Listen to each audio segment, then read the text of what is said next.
Just want to start off with a bit of a catch-up, if you can, from your treatment room. How things have developed over from when you played last week, Wednesday, of course. You had 1 or 2 knocks and bruises. What's the state of play with certain players?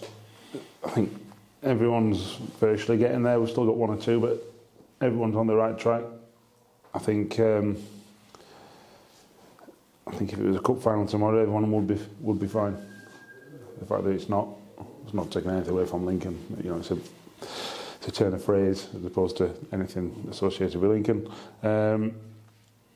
You know, they'd all be there or thereabouts. So that's as a general overview.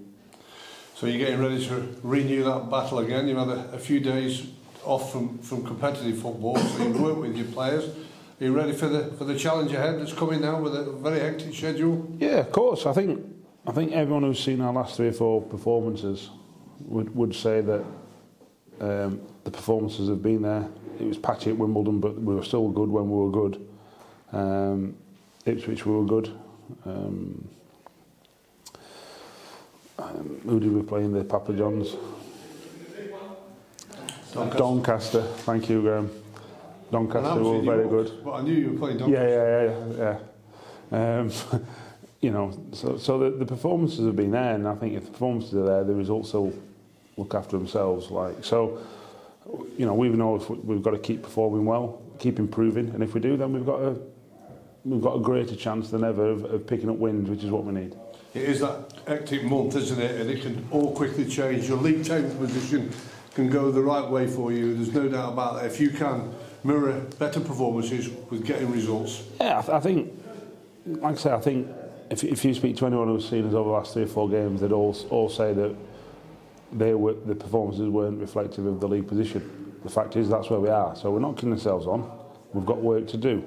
But if we keep playing like we have been playing, then we've got a great chance of winning games of football. Just going back to what we just spoke about, the injured players who are getting closer and closer, but you did get minutes into quite a few of your players against Doncaster over us, and in particular Callum Ainley and Travis Johnson were out there for you, and a good feeling that you saw Callum Ainley back. Yeah. Oh, both of them have been out for a while, and both of them look good and strong, and they've come through it unscathed, so that's their first 45 minutes for a while, so they'll continue their progress, you know, in terms of getting back onto the first team pitch.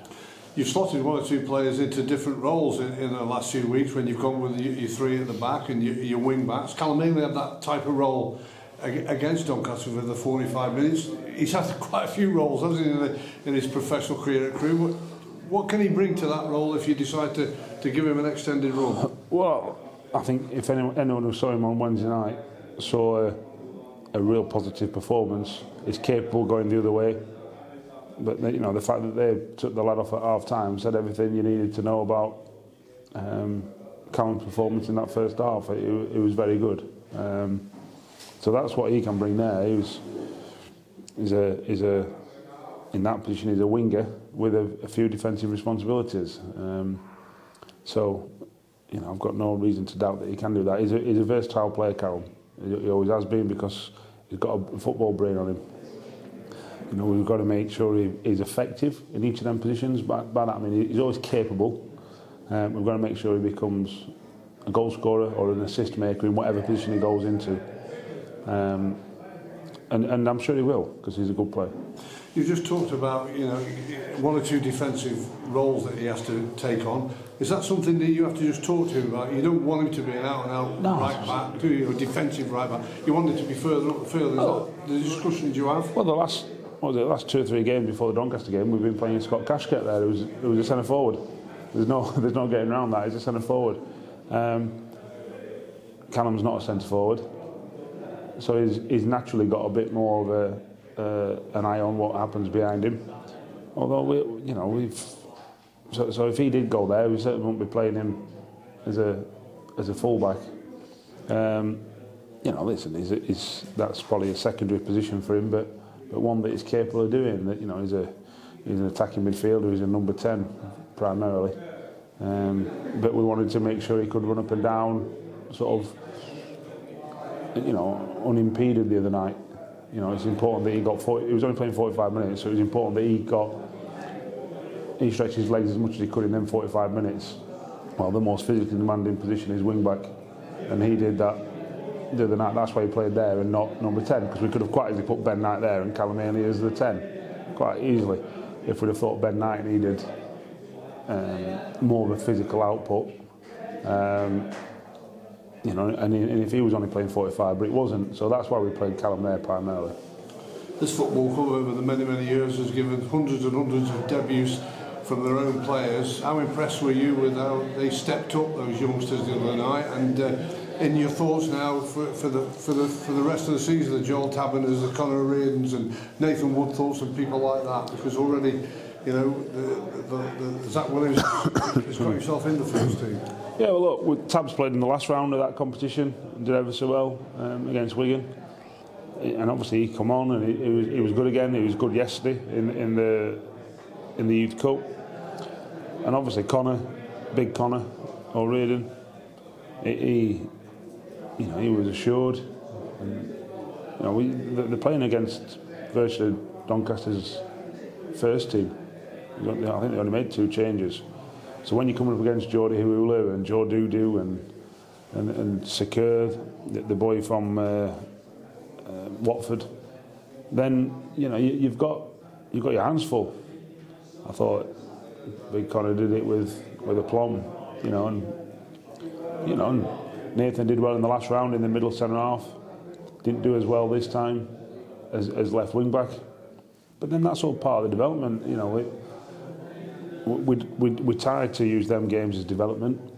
They're the closest games really to first team football that, when I say non-first team players, I'm on about developed players that need a bit more development, and I thought by and large over the 4 games that we've had so far, I think they've done really well, all of them.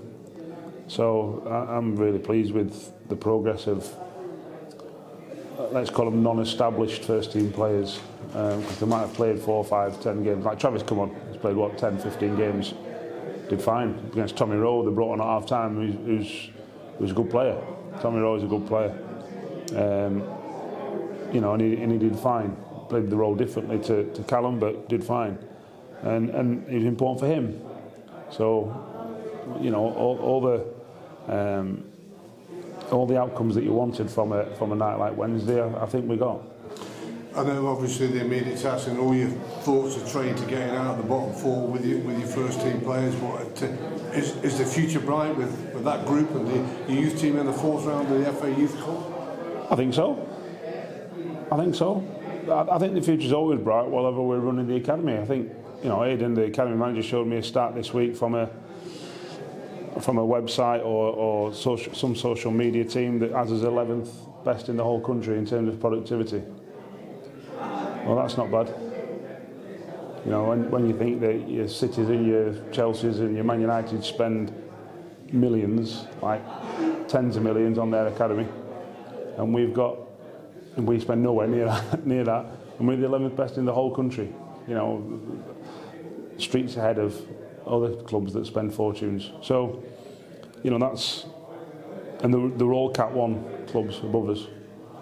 The top 10 were all Cat 1 clubs. I think there was only 1 club that wasn't in the top tier of the Cat 1. So you go, well, that's what we do, and whatever this academy produces the players, I'll certainly be playing them, I'll certainly be developing them, I'll certainly be doing my bit at the sharp end, when it's probably the hardest to do it, but I get grey hairs, but then that's part of my job and it's part of my role, and I fully accept that. And I think any player who comes to this football club and comes through this football club knows that they are not just at the 11th best academy in the whole country, probably the best academy for giving them an opportunity. It's all right being at Man United, you have got to be the best of the best. Well, that's all right if you are. Everyone else is by the wayside. Whereas here, we'll keep working with you, keep developing with you. You don't have to look at Ollie Finney. Yeah, he got in the first team a bit early. Then he had a bit of a dip, and then, we had to put his arm around him, keep working with him. He spent 18 months in the 23s, and then he come good and he scored whatever it was, 10, 12, 14 goals in League One last year before breaking his leg in February. So, you know, that kind of time and development isn't afforded to players as a general rule of thumb. In fact, it's just not, period. Never mind a general rule of thumb. And that's what we do. So when you say the future's bright, the future's always bright when we've got an academy like ours. The last time out at home, you got your 3 points against the Gillingham side. They're in that group. You're looking at Lincoln are your next opponents. Do you see it as a similar type of game that you know that you've got to get those 3 points on the board for you and push on? I think we've always got to get 3 points. You know, Sheffield Wednesday on Saturday will be no different, and they're not in that group. So we've got to make sure that whoever we come up against, if we keep playing like we're playing and performing like we're performing, then we'll have a chance of winning games of football, and that's what we've got to do. What do you make of Lincoln's situation? They were flying high for a couple of seasons, but all of a sudden it's dropped off, hasn't it? I think they're similar to us. They lost the 2 loan players who were very good. They've lost George Grant, who they sold. They've lost the boy Eden, who's gone to Blackburn. They've probably lost their 4 best players. The manager's had, you know, health problems, and we wish him all the best, and we hope that that's going well. So that doesn't help. And so, you know, I think it's obvious. From an outsider's point of view, it seems to me for them to be in transition like we are. And, you know, that impacts results and performances. And that's why they're 8th bottom rather than 8th top or whatever they are. You know, Michael Appleton is certainly not a bad manager, and you don't become a bad manager over one summer. But when you've, you know, lost your best players, that's what happens. So they'll be looking to, you know, I don't want to say stay in the league. They'll be looking to improve all the time and get back to where they were last year, because that's the name of the game for them as well, obviously.